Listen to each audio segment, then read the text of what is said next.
Before Rome rose, before London stood, before America was even imagined, there was Iran, a land of mountains and deserts, of caravan routes and fire temples, of kings who ruled half the known world. This is not just the story of a modern nation, it is the story of one of the oldest continuous civilizations on Earth, a civilization conquered and yet never erased. This is the story of Iran.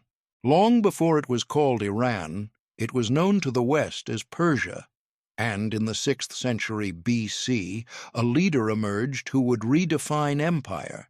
Cyrus the Great united the Persian tribes, defeated the Medes, conquered Lydia, captured Babylon. But Cyrus ruled differently. He allowed religious freedom, respected local traditions, integrated cultures into his empire. Under Darius I, Persia developed roads, taxation systems, and provincial governance that were astonishingly advanced.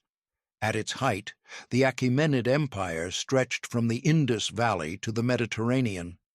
It was the largest empire the world had ever seen, and at its heart stood Persepolis. But no empire stands forever. In 330 BC, Persia fell to Alexander the Great.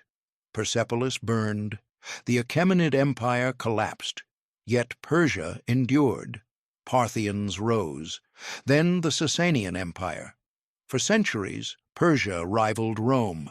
At its spiritual core stood Zoroastrianism. But in the 7th century, Arab-Muslim armies defeated the Sasanians. Persia was absorbed into the Islamic world. For many civilizations, conquest meant extinction. For Persia, it meant transformation. Islam became dominant. But Persian culture shaped the Islamic Golden Age. Persian scholars transformed medicine, science, and philosophy. Poets like Rumi left works still read today. The Persian language endured. Identity adapted, but did not disappear. In 1501, a new dynasty rose. Shah Ismail I declared Twelver Shia Islam the state religion. This permanently distinguished Persia from its largely Sunni neighbors. Religion became intertwined with national identity. Under Shah Abbas I, Isfahan flourished. Persia became a major regional power once again.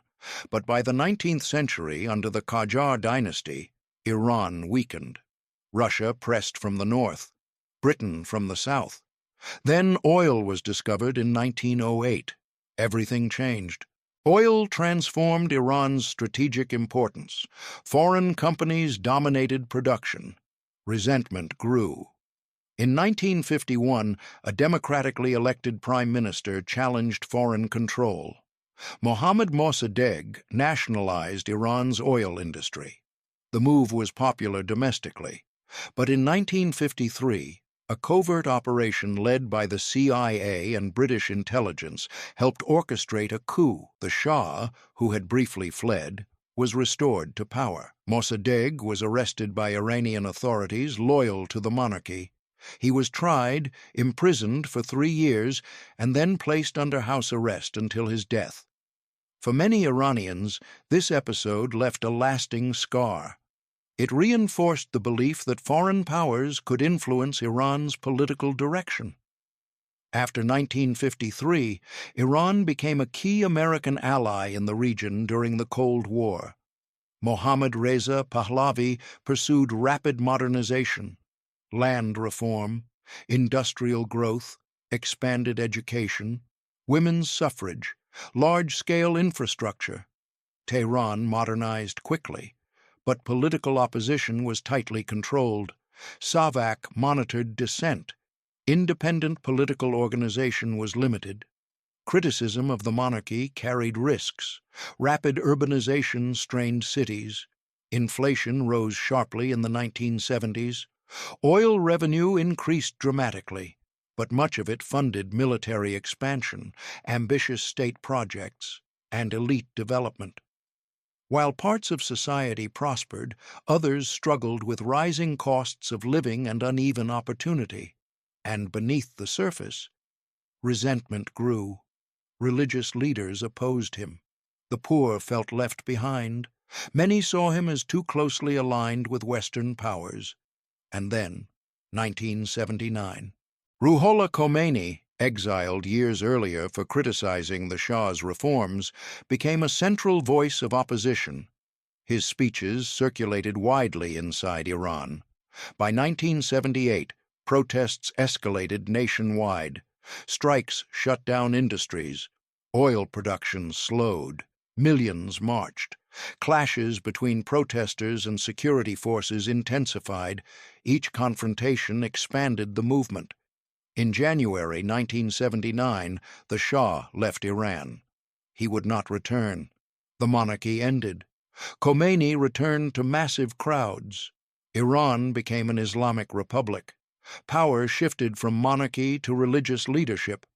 A new political system was established, blending republican institutions with clerical oversight. In 1980, Iraq invaded Iran. The Iran-Iraq War lasted 8 brutal years. Cities were bombed. Chemical weapons were used. Hundreds of thousands died. When the war ended in 1988, borders were largely unchanged, but the human and economic toll was immense. Sanctions followed. Diplomatic isolation deepened. Tensions over nuclear development escalated. Yet internally, Iranian culture endured. Cinema gained international recognition. Literature persisted. A young population came of age in a society shaped by both revolution and war. After the war, Iran focused on reconstruction. In 1997, reformist President Mohammad Khatami was elected with strong support from young voters. He promised greater openness and dialogue. For a time, public debate expanded, but reforms moved within limits. Iran's political structure balances elected institutions with unelected religious authority. In the 2000s, tensions with the West intensified over Iran's nuclear program. Sanctions tightened. In 2009, disputed election results triggered widespread protests. The state responded firmly. In 2015, Iran signed a nuclear agreement with world powers, easing sanctions temporarily. But in 2018, the United States withdrew from the deal. Sanctions returned. Economic hardship deepened. In 2022, protests spread nationwide following the death of Mahsa Amini while in police custody. The demonstrations reflected generational frustration and long-standing political tensions. From Cyrus to the Islamic Republic, from Persepolis to Tehran, empires burned it, conquerors ruled it, revolutions reshaped it. But Iran remains, not unchanged, but unbroken, one of the oldest stories still being written, and its next chapter is still unfolding. If you enjoyed this journey through one of history's greatest civilizations, subscribe to Wrath of History, and join us as we uncover the stories that shaped our world.